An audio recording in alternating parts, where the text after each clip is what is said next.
Hope you have gone through my second video, and this is the third video, and I am your social science teacher.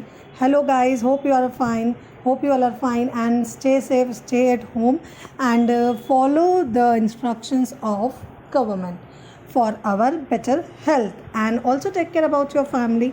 So in our third video we are continuing the same chapter. The name of a chapter is From Trade to Territory. The full name is From Trade to Territory. The company establishes its power. In my last video I already explained you about the map area from where the foreigners came in India, which sea route they have followed, and how they entered in India.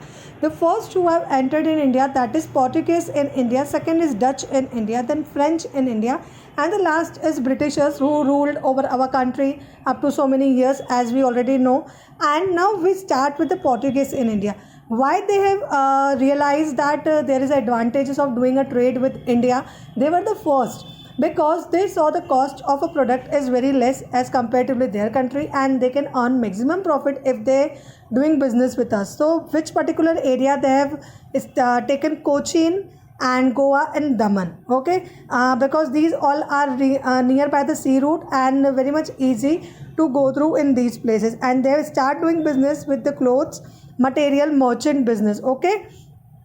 And they were having the mutual rivalries with other countries also, so they have started their separate own business, and with their own homeland passing into the hands of the Spanish in 1580 AD, means their homeland is going in the hand of Spanish people. So they have interest in not increase much Indian soil, and they remain concentrated these locations only, and they have not come in more part of India. They have stayed on that particular place only, okay guys. Now Dutch in India, so they have taken Masulipatam, eastern coast, because they are also nearby the sea route, Chinsura, Bengal, Patna, Bihar, and that area is very rich in silk and cotton textile and saltpetre and opium.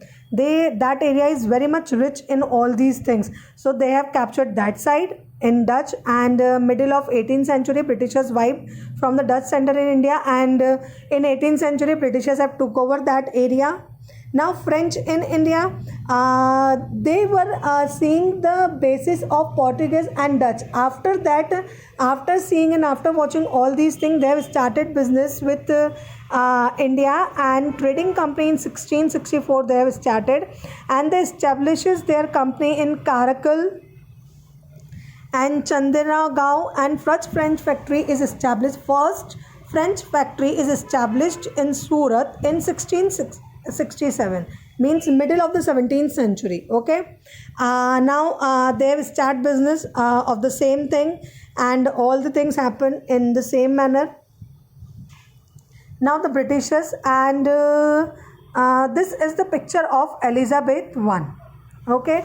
She was the most prominent owner, we will say, of East India Company, because East India Company is basically from the England, and they have trade with east side, and they saw that there is maximum profit while doing a business with them. And he has even done the competition with the rivalries, means all the countries, that is French, Dutch, Portuguese and other countries, they have having the rivalries and reducing their profit, and they earn the maximum thing over there.